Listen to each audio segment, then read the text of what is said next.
समस्त संसार का पूर्ण स्वरूप, फिर भी सबका साक्षी, वो पूर्ण ब्रह्म परमात्मा को कोटि कोटि प्रणाम। जिस परमात्मा को प्राप्त करने के लिए, जिस परमात्मा की पहचान करने के लिए,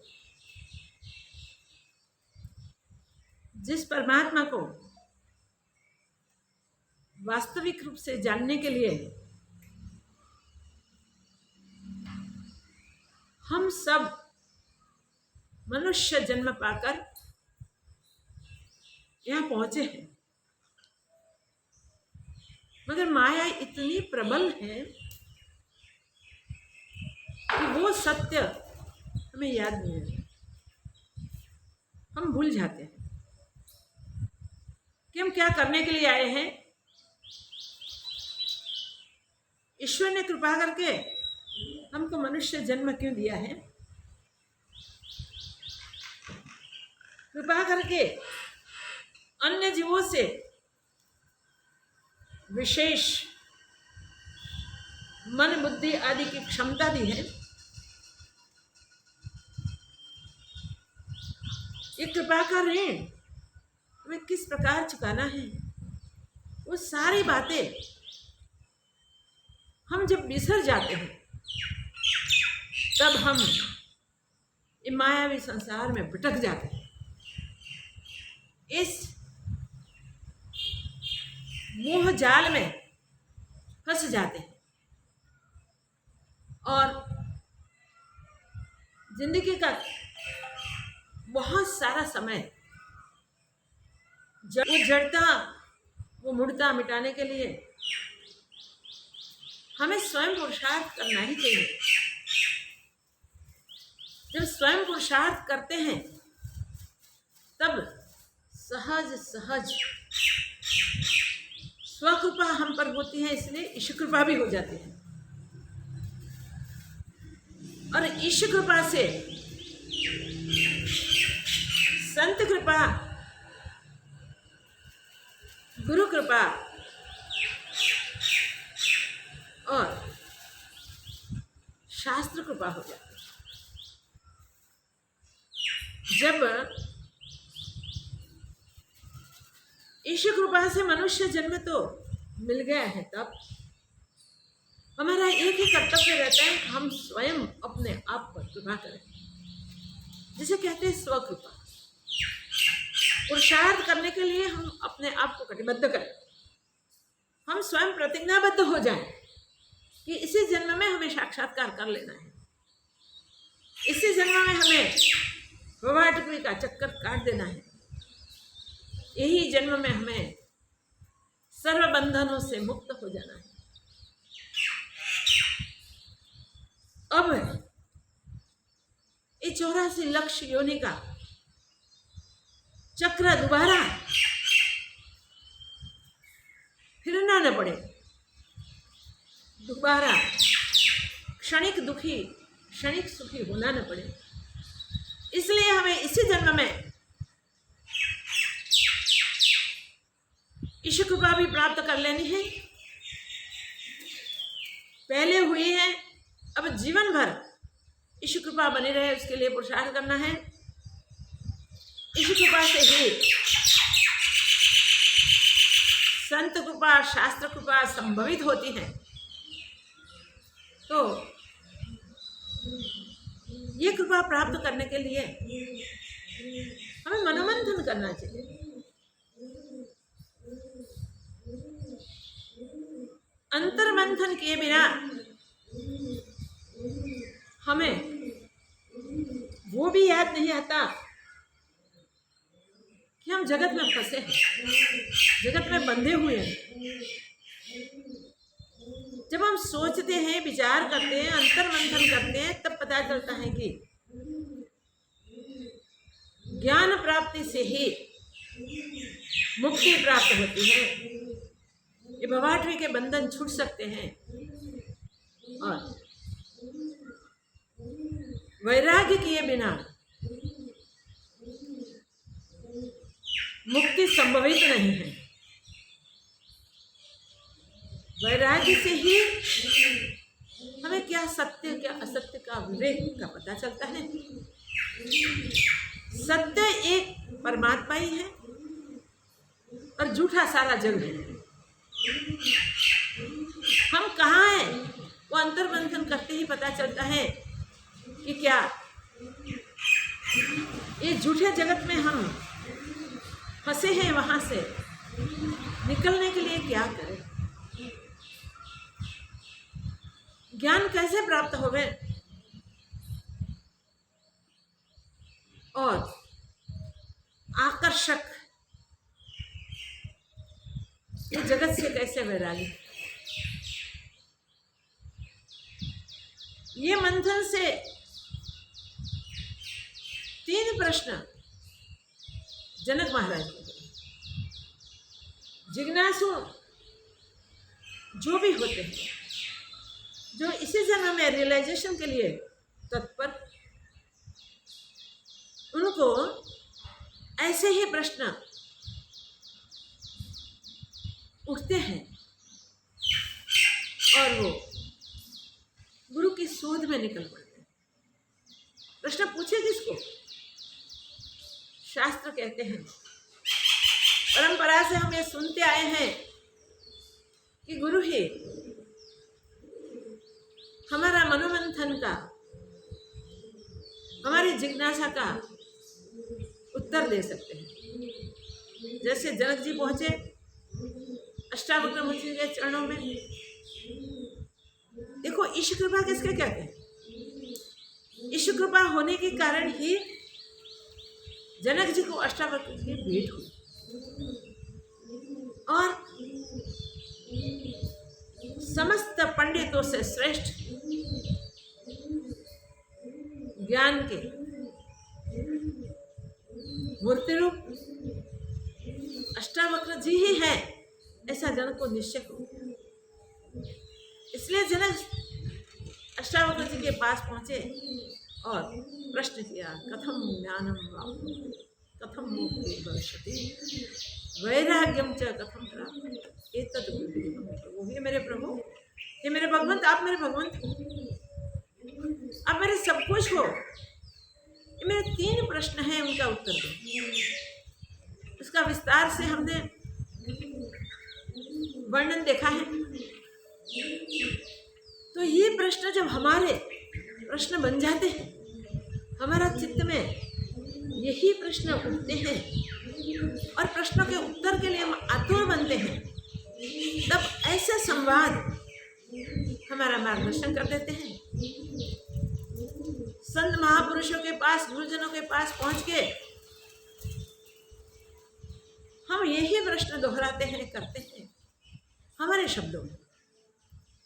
मुक्त होना है इसी जन्म में, जो करना पड़े वो पुरुषार्थ इसी जन्म में कर लेना है, अगर अब बंधन से छूट जाना है। और ये बंधन से छूटने के लिए उपाय एक ही है कि समस्त संसार से वैराग्य होवे और ब्रह्म का अनुभव होवे, ज्ञान होवे। तब महापुरुष हमारी क्षमता के अनुसार, हमारी योग्यता के अनुसार, हमारे बुद्धि की स्थिति के अनुसार हमें उत्तर दे। जैसे अष्टावक्र जी ने कहा, सबसे पहले क्या करना है? जो अमृत स्वरूप आत्मा है उसको तुम भूल गए और जो विश्व स्वरूप विषय है उसमें रसबस हो रहे हो। इसलिए उससे छूटने के लिए, उस विष जैसे विषयों से छूटने के लिए तुम्हें अमृत स्वरूप आत्मा को साक्षात करना है। और इसके लिए जो सद्गुण है वो अमृत जैसे, तो सद्गुणों का तुम संचय करो, सद्गुण संपन्न होकर व्यवहार करो। जगत में जरूर रहो। संसार में सब कोई रहते हैं, चाहे जंगल में जाके बैठे हैं तो भी संसार ही है। जहाँ रहे वहाँ संसार है, मगर हम संसार में रहे फिर भी संसार हमारे भीतर न रहे, इसकी सावधानी रख के हम व्यवहार करें। तो विषयान विषवत त्यज, विषय जब विष तुल्य तुम्हें लगेंगे और जब तुम उसका त्याग कर सकोगे तब तुम्हारे तीनों प्रश्नों के उत्तर तुम्हें मिल जाएंगे। दया, क्षमा, आर्जव, संतोष, तोष। क्षमा, आर्जव, तोष। देखिए, जैसे गुण शांत होके पीयूष समझ के बस उसका सेवन कर। दया, आर्जव, क्षमा, तोष, सत्यम, पीयूषवत भज। जब तुम्हें सद्गुण अमृत जैसे लगेंगे और उसका सतत सेवन करोगे तब मुक्ति तुम्हारे मुट्ठी में आ जाएगी। फिर विषय तुम्हें सता नहीं सकेंगे। संसार दिखने मात्र है, जैसे स्वप्न दिखने मात्र होता है। जैसे स्वप्न काल में ही सत्य लगता है, जागृत में स्वप्न रहता ही नहीं है। वैसे जगत अज्ञान में है, ज्ञान में जगत रहता ही नहीं। तो हमें सबसे पहले क्या करना है, हम प्रश्न लेके तो सदगुरु के पास जाते हैं, महापुरुष के सानिध्य में बैठते हैं, प्रश्न करते भी हैं। फिर जो उत्तर हमें मिलता है उसका नित्य सेवन करना है, उसके अनुसार अपना जीवन बनाना है। तो जीवन बनाने के लिए सबसे पहले जो विषय हमें आकर्षित कर रहे हैं, शब्द, स्पर्श, रूप, रस, गंध, ये 5 विषय, 5 विषयों से हमारी वृत्ति विभ्राम है। और 5 विषय ऐसे छूट जाए जैसे जहर छूट जाए, जैसे विष छूट जाए। उसको विषवत समझ के हम उसका त्याग कर सकें। और जब विषयों का वैराग्य होगा, संसार के आकर्षणों से वृत्तियां उपराम हो जाएगी। विषयों का त्याग होना और संसार के आकर्षित परिस्थिति, पदार्थ आदि से उपराम हो जाओगे, वैराग्य हो जाएगा। तब ये सद्गुण तुम्हें अमृत जैसे लगेंगे और सतत उसका सेवन का निश्चय रहेगा। इस उपाय से मुक्ति मिलेगी। मुक्ति पानी है तो ये ही उपाय प्रारंभिक उपाय है। सबसे पहले क्या करना है, ये 2 श्लोक हमने विस्तृत रूप से देखा। फिर अष्टावक्र जी कहते हैं, अब सोचो तुम कौन हो, तुम कौन हो वो सोचो। जब तक संसार से वैराग्य नहीं हुआ, जब तक कुछ थोड़ा भी आकर्षण संसार का है, सद्गुण जो दैवी गुण है उससे संपन्न हम नहीं हुए, तब तक मुक्ति दूर ही रहती है। और विवेक किए बिना वैराग्य नहीं होता। सत और असत के बीच जब विवेक हो जाता है, तब जो झूठा है उससे वैराग्य होगा नहीं, और जो सत्य है उसके साथ हम जुड़ते रहेंगे, जुड़ जाएंगे। ऐसे होते ही विचार आएगा, और विचार करना चाहिए हम कौन हैं।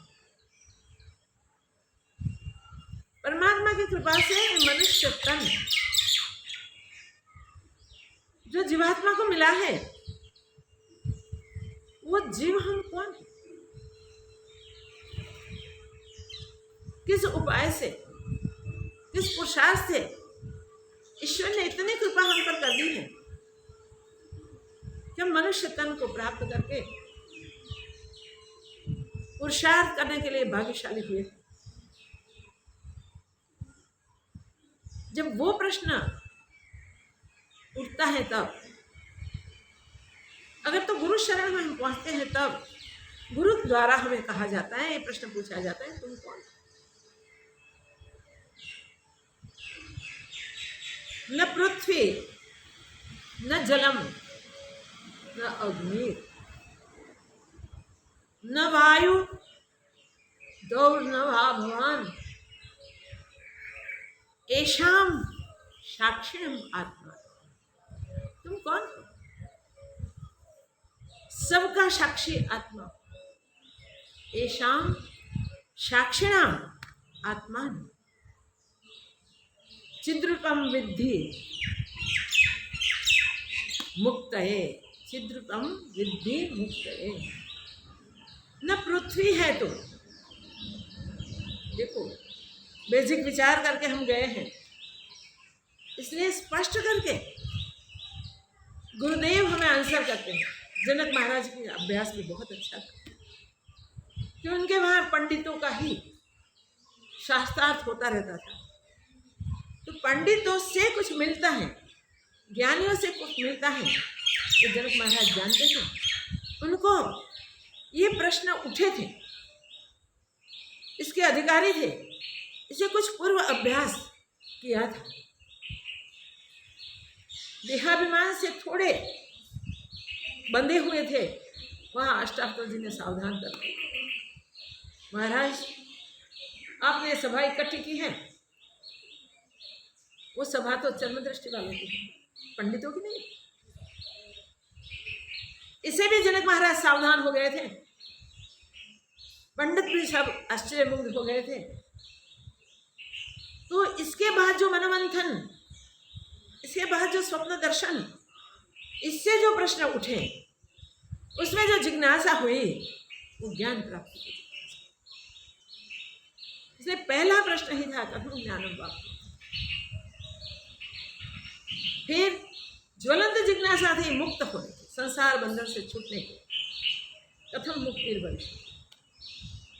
और वो भी जान लिया था उन्होंने, राजा थे, उसका वैभव, उसका साम्राज्य, उसकी प्रतिष्ठा, उसकी कीर्ति, और सबसे तो ज्यादा हो गई हो गए। ये सब झूठे हैं, ऐसा कुछ अनुभव हुआ। इसीलिए पूछा वैराग्यम च कथम प्राप्त, वैराग्य कैसे? उसके उत्तर में अष्टावक्र जी ने, मुक्ति की इच्छा तुम्हारी प्रबल है, तुम मुक्ति ही चाहते हो तो विषयान विषवत, सारे विषयों को विष तुल्य समझ, और जितने भी सद्गुण हैं, दैवी गुण हैं, उस सबको अमृत सम समझ के उसका सेवन कर। फिर कहते हैं न पृथ्वी, सबसे पहले पृथ्वी जल तेज वायु आकाश, ये 5 भूतों का जो शरीर है, व्यष्टि शरीर और समष्टि शरीर, सब वो व्यष्टि शरीर वाला तुम नहीं है, वो समष्टि भी वो ही नहीं है। पृथ्वी तत्व प्रत्येक शरीर में है, अस्थि मांस आदि पृथ्वी तत्व। न जलम, तो जल भी नहीं, तो रुधिर प्रस्वेद मूत्रादि जल तत्व। न अग्नि, जिसको तेज भी कहते हैं, वो अग्नि के बिना सारी क्रियाएं हो ही नहीं सकती। देखिए प्राण में भी अग्नि है, जठर में अग्नि है, सारी क्रियाएं अंदर होती हैं वो अग्नि के प्रभाव से होती है। चक्षु में जो तेज अग्नि है, बुद्धि आदि में भी उसी का ही प्रभाव है। न वायु, वायु 10 प्रकार के हैं, पंच प्राण और पंच प्राण, वो सारी क्रियाओं को करने के लिए शरीर को सक्षम बनाते हैं। इसलिए हम प्रसाद भी ग्रहण करते हैं तो प्राणाय स्वाहा, अपानाय स्वाहा, व्यानाय स्वाहा, उदानाय स्वाहा, समानाय स्वाहा करके अर्पण करते हैं, प्राणों को अर्पण करते हैं। तो अन्न को पचाना, रसों को नाड़ियों में पहुंचाना,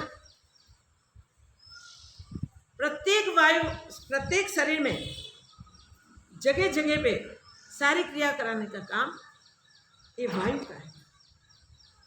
हमें उबासी आती है, ठीक आती है, आदि जो होता है वो वायु का ही था। तो प्रत्येक क्रिया में इस शरीर में वायु व्याप्त है, इसी से ही हम समर्थ बनते हैं। तो न पृथ्वी है न जल है, ये पृथ्वी तत्व जो शरीर में स्थित है, जिससे शरीर सुदृढ़ रहता है, रट्टार रहता है, सक्षम रहता है। न जल, जिससे आसानी से सारी क्रियाएं हो रही हैं। न वायु, न अग्नि, अग्नि भी नहीं, वायु भी नहीं, और आकाश, अवकाश। देखिए शरीर में कितना अवकाश है। आकाश तत्व को देखो तो सर्वत्र आकाश का स्थान है। इसमें मुख्य आकाश का स्थान शिराकाश, कंठाकाश, उराकाश, उदराकाश, कटियाकाश, ये 5 आकाश। बाकी प्रत्येक छिद्र में आकाश है। ये सब कुछ होते हुए भी तो ये कुछ नहीं हो। इसका मीनिंग वो हुआ कि पंचभूतात्मक शरीर का ये ढेर तो नहीं हो, इस शरीर तुम नहीं हो। व्यक्तिगत शरीर में जिसमें मैंपन करते हो वो तुम नहीं हो, और समस्त समष्टि शरीर ये पंचभूतों से ही बने हुए हैं। स्थूल शरीर जो भी है, फिर वो छोटे जंतु का तो नहीं, महत से महत महाकाय प्राणी का भी तो नहीं, वो सब पंचभूतात्मक ही है। समस्त सृष्टि जो दिख रही है वो सब पंचभूतात्मक है, मगर वो पंचभूतात्मक व्यष्टि मीन्स व्यक्तिगत शरीर, जो शरीर से आकर तू ये क्वेश्चन कर रहा है, जानने की जिज्ञासा लेके आया है, वो शरीर भी तो नहीं है। और जो तू देख रहा है समस्त समष्टि को, वो शरीर भी तेरा है। कितनी बढ़िया बात है। जब इस बात की हमें स्वीकृति होवे, तब इस शरीर में मैंपन करके हमको जो भी सुख दुख लाभ हानि अहंकार आदि का अनुभव होता है, वो कहाँ रहा भाई? हम है ही नहीं ये शरीर। तो जो भी क्रियाकलाप होता है वो शरीर से हो रहा है, तो इस शरीर ही हम नहीं है, तो वो कैसे हो गए? तो हमारे नहीं। मन संकल्प विकल्प करता है, वो भी जड़ है। बुद्धि के पास निर्णय करती है बुद्धि, पर अपना जो चैतन्य स्वरूप है उसका निश्चय नहीं हुआ। बुद्धि भी जड़ है, चित्त भी वही है, तो चतुष्ट अंतस्करण में भी जड़ता है। इन सब का साक्षी तुम हो भाई, इन सबको जानने वाले तुम हो। तो जब तक स्थूल सूक्ष्म और कारण में है, तब तक उसमें मैंपन करके हम सबके, सब क्रिया के, सब विचार के, सब एक्शन के बंधन में आ जाते हैं। वो बंधन छूटे कैसे? तो ज्ञान होवे तब। तो ज्ञान प्राप्ति के लिए मुक्ति की इच्छा है, इसलिए हमें अपने आप की भी पहचान कर लेनी चाहिए, जो पहचान से हम अपना सच्चा स्वरूप जो है वो जान सकते। प्रत्येक रूम में भी आकाश है, वहां तक जो जड़ता है वो जड़ता तो हम देख रहे हैं। प्रत्येक रूम के द्वारा जो आकाश है उसमें से प्रश्वेत निकलता है। शरीर का कचरा वहां से बाहर निकल जाता है। और भी जो क्रियाएं हैं, एक क्रिया में अवकाश दिखाई देता है। 9 द्वार वाला ये शरीर कहलाता है। तो सब जगह आकाश है। इतना विस्तृत आकाश जो समष्टि में है, वैसा ही विस्तृत आकाश व्यष्टि शरीर में भी है। मगर हम वो नहीं है, वो हमें निश्चय करना पड़ेगा। संसार हम नहीं है, वो तो बोध देने मात्र से हम पकड़ लेंगे। इस संसार तो हमसे भिन्न है, वो नहीं समझ लेंगे। जब तक ज्ञान नहीं होगा तब तक सब कुछ एक ब्रह्म है वो नहीं समझ में आएगा। मगर सब कुछ ब्रह्म है वो निश्चय कराने के लिए ही अष्टावक्र जी महाराज जनक जी को निमित्त बना के हमको बोध कर रहे हैं। तो हम वो निश्चय कर लें, पृथ्वी जल तेज वायु आकाश, ये 5 भूतों का समूह, ये शरीर हम नहीं। चिंतन करते करते हमें पक्का समझ में भी आ जाएगा।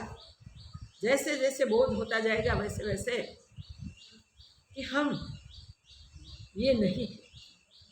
तुम हैं कौन? यही उत्तर में ही कह दिया कि ऐशाम साक्षिणाम आत्मा। आत्मा नाम तुम आत्मा हो। तुम कैसे आत्मा हो? साक्षी स्वरूप। ये सबके साक्षी स्वरूप आत्मा तुम हो। जब सबके साक्षी स्वरूप आत्मा हम हैं तो हम तो सबके जानने वाले हुए, हमको समझने वाले हुए। हाँ, सबके परे हो गए। सिद्धतम वेद्धी, बढ़िया से बढ़िया बात है, मुक्त है। चिद्रूपम, चिद्रूप आत्मा तुम विद्धि, जान ले मुक्ति के लिए। तुम्हें इन सब से मुक्त होना है तो तुम अपने को चिद्रूप आत्मा जान ले।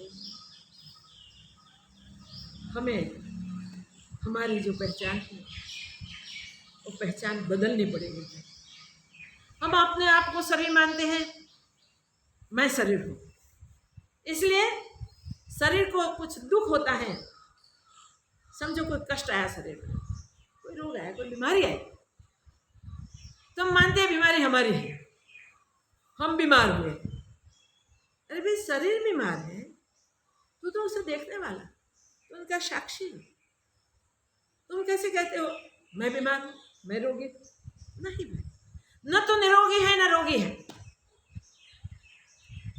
शरीर का मान सम्मान हुआ तो हम कहते हैं वाह, हमारा मान हो रहा है, हमारा सम्मान हो रहा है। जब हो रहा है तब तो हम गर्व से फुलाते हैं, फूलते रहते हैं। और मान होने के बाद भी सबको जाके कहते हैं वाह देखो मैंने ये किया था इसलिए मेरा मान हुआ, मेरा सम्मान हुआ, मेरे सर्टिफिकेट मिले, ये ट्रॉफी मिली, ये मिला, ये मिला, ये मिला। तुम अपने आप को नहीं जानते हैं, मीन्स अपने आप को शरीर जानते हैं, इसलिए हम ऐसे कहते हैं कि हमारा सम्मान। कहीं अपमान होता है तब हम रोने लग जाते हैं, हम दुखी हो जाते हैं। खाना भी नहीं भाता, पीना भी नहीं भाता, और इस अपमान छूटता भी नहीं मन से, चित्त में से निकलता भी नहीं, इसलिए हम कई दिनों तक दुखी दुखी होते हैं। क्यों? हमने अपने आप को जाना नहीं। न कोई हमारा मान कर सकता है, न कोई हमारा अपमान कर सकता है, क्योंकि हमसे भिन्न और कोई नहीं है। ऐसा मेरा स्वरूप है।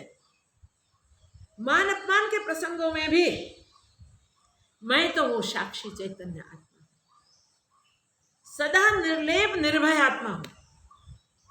ये बात जब समझ में आती है तब इन सब से हम परे हो सकते हैं। बार बार ये हमें सुनना पड़ेगा, शास्त्रों का अध्ययन करना पड़ेगा, और इस प्रकार परिस्थिति में उसका अभ्यास करना पड़ेगा। जब अभ्यास करते हैं तब हम अपने आप को चिद्रूप ज्ञान स्वरूप, चिद मीन्स ज्ञान, ज्ञान स्वरूप, ब्रह्म स्वरूप आत्मा जान सकते हैं। जब तक हम अपने आप को चिद्रूप नहीं जानते तब तक हम मुक्त नहीं हो सकते। भाई तृतीय श्लोक में ही कह दिया, ये थोड़ा गहन विषय है, इसलिए अध्यात्म के सब वांछुक इसको समझने में थोड़ी कठिनता का अनुभव करेंगे, उसका चिंतन करेंगे तो अवश्य ये बात समझ में आ जाएगी। हम देखें, हम ये शरीर नहीं है, इसका निश्चय कैसे होता है? हमें पूरे शरीर में मैं शरीर हूं ऐसा नहीं कहते, मेरा शरीर, हम मेरा शरीर कहते हैं। तो हम तो शरीर से भिन्न हुए, शरीर को धारण करने वाले, शरीर में रहने वाले, शरीर में मैंपन करने वाले, इसलिए हम कहते हैं मेरा शरीर, मेरा हाथ, मेरा सिर, मेरे कान, मेरे चक्षु, मेरा मुंह, सारे अंग कहीं ना कहीं मेरा, मेरी, ऐसे ही शब्द प्रयोग होंगे। मेरी आंखें, मेरी जीभ, मेरी नसें, मेरा उदर, इस प्रकार हम मैं और मेरे में फंसे रहेंगे,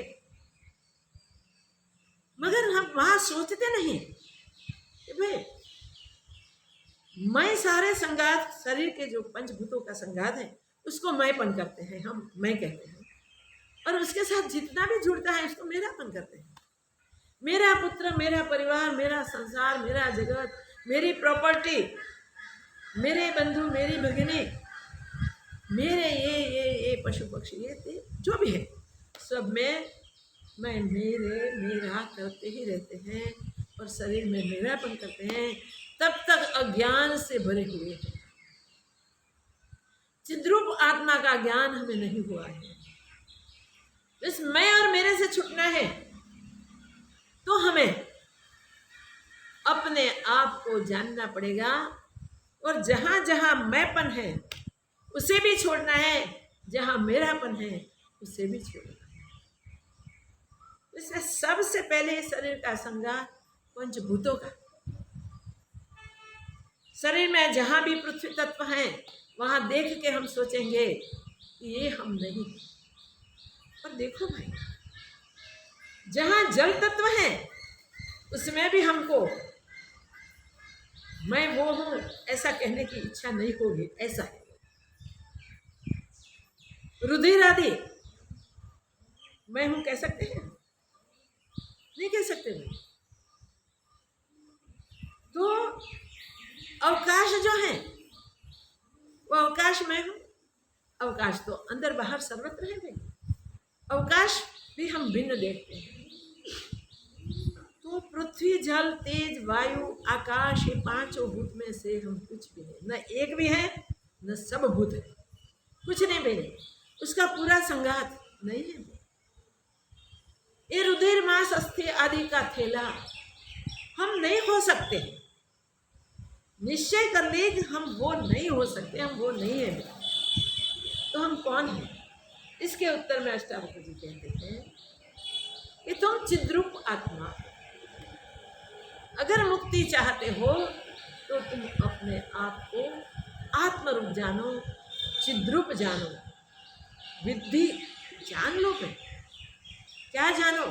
आत्मा जानो। जो आत्मा कैसा है तो साक्षी रूप है। साक्षी रूप आत्मा को जानने के लिए जगत का दृष्टांत ही हमको काम आएगा। आत्मा तटस्थ है, आत्मा जो भी जानता है सब कुछ जानता है, उसके सिवा और जानने वाला कुछ नहीं है, और जो जानने योग्य है वो भी वही है। तो ये आत्मा को जानने के लिए हम तत्पर हो जाएं, कटिबद्ध हो जाएं, प्रतिज्ञाबद्ध हो जाएं, उसको जानना ही है, अवश्य तुम मुक्त हो जाओगे। जब तुम निश्चय करोगे कि ये सब मैं नहीं हूं, मैं तो आत्मा हूं, और आत्मा रूप से सबका साक्षी हूँ। ये साक्षी स्वरूप जानने के लिए हम कटिबद्ध हो गए, प्रतिज्ञाबद्ध हो गए, तो अवश्य हम मुक्त हो जाएंगे। हमें अपने स्वरूप को जानने के लिए सावधान रहना है। सब में वही स्वरूप स्थित है। अब अभिमान कहाँ से उठेगा भाई? मैं चिद्रूप आत्मा हूं, मैं सब में स्थित हूं, मुझसे भिन्न और कुछ है नहीं। जो भिन्न दिखता है वो मेरा दृष्टि का भेद है। परिस्थिति देखी जाती है, संजोग देखे जाते हैं, दृश्य देखे जाते हैं, ये सब दृष्टि का विषय। मन उस पर विचार करेगा, चित्त चिंतन भी करेगा, बुद्धि से निर्णय भी होगा, मगर ये जगत तक रहेगा। जब साक्षी रूप आत्मा का निश्चय हुआ, तब ये मनन चिंतन आदि, बुद्धि का निश्चय आदि अपने को साक्षी भाव से देगा। साक्षी को कुछ भी कभी सहना नहीं पड़ता। एक गुनाह हुआ, किसी ने खून कर दिया किसी का, देखने वाले ने देखा, केस कोर्ट में पेश हुआ, चलने लगा, साक्षियों को बुलाते हैं, साक्षियों को पूछते हैं, पहले वादी प्रतिवादी का प्रश्न उत्तर पूरा हो जाता है, फिर साक्षी को बुलाए जाते हैं। साक्षी ने जो देखा है वो साक्षी कहते हैं। ये खून को देखने वाला, प्रत्यक्ष देखने वाला साक्षी कहते हैं हाँ मैंने देखा है, मैंने आंखों से देखा है, इस आदमी ने उस आदमी का ये अस्त्र शस्त्र जो भी दिया हो इससे खून किया है। इसकी गवाह पर इस खूनी को शिक्षा भी होती है, मगर साक्षी को कोई शिक्षा सहन करनी नहीं पड़ती, क्योंकि वो देखने वाला था, इन्वॉल्व नहीं था। हम घटना परिस्थिति में से पसार होते हैं, जीवन भर इस शरीर के साथ जुड़े होते हैं, प्रत्येक परिस्थिति से गुजरे हुए हैं, खाया पिया लिया दिया किया सब कुछ हुआ, जीवन भर होता रहा, मगर उसमें हमारा कर्तापन भोक्तापन न हुआ तो हम हो गए साक्षी।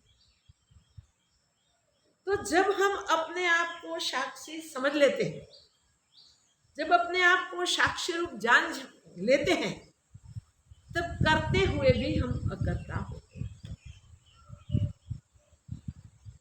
करने वाला अन्य ही है। ब्रह्मा जी ने सृष्टि की सारी उत्पत्ति कर दी, सब कहते हैं सृष्टि उत्पन्न करता ब्रह्मा जी है। तो ब्रह्मा जी का अकाउंट जब देखा गया, ये दृष्टांत योग वासिष्ठ में हमने देखा, तो वो आकाशज ब्राह्मण कहा है, अवकाश में उत्पन्न हुए, अजन्मा, स्वयंभू भी कहते हैं। और इतने सारी सृष्टि विस्तृत रूप से उत्पन्न करते गए करते गए करते गए करते गए, फिर भी अपने आप को चिद्रूप आत्मा न भूलें। आत्मा में संवेदन से जो स्फुरण हुआ, ब्रह्मा के शरीर की आकृति हुई, शरीर से व्यवहार भी हुआ, मगर निश्चय से इस सब कार्य के साक्षी रहे। किया है कुछ नहीं, भुगतना का है। तो ये आकाशज ब्राह्मण, उसके अकाउंट्स में कोई क्रिया ही नहीं, लिखी ही नहीं गई। यमराज ने वही कहा। धर्मराज कहते हैं कि जिस ब्राह्मण के लिए आप पूछते हैं, मृत्यु जाके पूछती है कि महाराज सारे संसार के जीवों की उत्पत्ति तो ब्रह्मा जी ने की, मगर मारने का कार्य तो आपने मुझे दिया है ना, तो वो मारने का कार्य करते मैं एक ब्राह्मण को नहीं मार सकता, सारे संसार को तो मार देता हूँ। कोई जीव ऐसे नहीं कि मेरे मृत्युपात से बच सकते हैं। मगर ये ब्राह्मण जो मेरे सर्व हथियारों से मुक्त रहता है, सब हथियारों को फेल कर देता है, मैं उसे नहीं मार सकता। तो धर्मराज ने वही कहा कि मृत्यु तो किसी को नहीं मार सकती, सबको अपने कर्म ही मारते हैं। तो उस ब्राह्मण का कर्म उसके अकाउंट में देख क्या, उसके अकाउंट में अगर कोई कर्म है तो अवश्य उसे मार सके। मृत्यु जाके खोज के आई और कहने लगे, महाराज ऐसा कैसा, सारी सृष्टि जिसने उत्पन्न की अभी भी उत्पन्न कर रहा है, तो इतना बड़ा कार्य करते हुए भी उसके अकाउंट में कुछ लिखा ही नहीं गया। मृत्यु कहती है तो नहीं हो सकता, है तो नहीं हो सकता, देखा जाता है ऐसे कर्म हो ही रहे उसके। धर्मराज ने बताया मृत्यु जो कर्म होते हैं ये इंद्रियादि से, मन बुद्धि आदि से जो होते हैं, उसमें करने वाले का अभिमान कहाँ, अभिमान करता कौन है देख लो। तो ब्रह्मा जी शरीर में होते हुए भी, सब क्रिया करते हुए भी अभिमान रहे, अहंकार से नहीं, अपने आप को ब्रह्म स्वरूप जान के स्थित, जिसने अपने को चिद रूप साक्षी आत्मा जान लिया, उसे कर्म बंधन कहाँ से होगा, उसे कर्म बंधन नहीं, इसलिए उसे उसके परिणाम भुगतने के भी नहीं। हम क्या करते हैं, कहाँ हमारी गलती होती है, किसी के किए हुए कर्म को भी हम अपने अकाउंट में ले लेते हैं। कई बार ऐसा होता है। देखिए, मैंने उसको सहायता की थी, मैंने उसका मार्गदर्शन किया था इसलिए हुआ है, मैंने उसकी मदद की थी इसलिए हुआ। देखिए, हम ये करता भोगता करके बंधते जाते हैं। ये कर्म किया उसमें मेरा हिस्सा है, वो मुझे मिलना ही चाहिए, भोगता बंद कर दिया, हम बंध गए। तुम अपने आप को सच्चे अपने रूप से जान नहीं सकते, इसलिए बंधन में है। साक्षी हो जाओ, रूप देख के मैंने देखा मुझे चाहिए, बस कर्म बंधन हो गया। इसी में से ही हम किसी का अपमान कर रहे हैं, किसी का मान भी कर रहे, मैंने किया, बंध गए। हम किसी की हंसी करें, किसी की मश्करी करें, इंटेंशन से करें, वो दुखी हो गए, बंध गए। हमारी सारी क्रिया को हम देखते रहे, प्रति पल इसमें अहंकार जुड़ा हुआ होता है हमारा। चिद्रूप आत्मा सर्वरूप है, किसी से भिन्न नहीं है, इसलिए इसमें अहंकार टूटने की जगह ही नहीं है। जहां अहंकार की संभावना नहीं है वो स्वरूप हमारा है। समस्त संसार की सारी क्रियाओं के हम साक्षी हैं, इतना हमें समझना है। कितनी बढ़िया बात अष्टावक्र जी समझा रहे हैं। समस्त संसार दिखता है वो भी, इसमें सारी क्रियाएं होती हैं, उत्पत्ति से विनाश तक की, सर्ग से महाप्रलय तक की। इस कोई क्रिया में जो इन्वॉल्व नहीं होता वो सदैव संसार का साक्षी होता है, दिखाई देता है इन्वॉल्व, मगर इन्वॉल्व नहीं होता। देखिए ब्रह्मा जी की तरह विष्णु जी, जितने जीव उत्पन्न होते हैं, चराचर विश्व, चर और अचर सब, जड़ और चेतन सब, उस सब की वृद्धि, उस सब की प्रगति विष्णु जी के पालन कार्य से होती है। सबका जीवन जो दिखाई दे रहा है वो विष्णु जी के पालन कार्य से होता है। वो विष्णु जी कभी वो नहीं सोचते कि मैं पालन करता हूं उसका, वो अपने आप को नित्य निरंजन निर्विकार ब्रह्म ही समझते हैं, इन सब कार्यों के साक्षी समझते हैं, इसलिए वो बंधवान नहीं होते। और जब अहंकार से जीव जब उन्मत्त हो जाते हैं सब, सृष्टि जीवों से भर जाते हैं और पापों से पूर्ण हो जाते हैं, तब विनाश का समय आता है, महाप्रलय का टाइम आता है। वो महाप्रलय का विनाश का कार्य शिव जी को दे दिया है और समय के अनुसार शिव जी तांडव कर लेते हैं और शिव जी के नृत्य में सारा संसार समा जाता है। फिर भी शिव जी के अकाउंट्स में संहार का कोई कार्य नहीं दिखाते हैं, क्योंकि ये कार्य प्रकृति में होनहार था, चाहे ब्रह्मा का है, चाहे विष्णु का है, चाहे शिव जी का है। इन सब के साक्षी बन के चिद्रूप आत्मा है, जिसमें से ब्रह्मा विष्णु रुद्र आदि ईश्वर कोटि के जीव उत्पन्न हुए, हमारे जैसे मनुष्य आदि भी उत्पन्न हुए, पशु पक्षी प्राणी। म्यूट हो गए।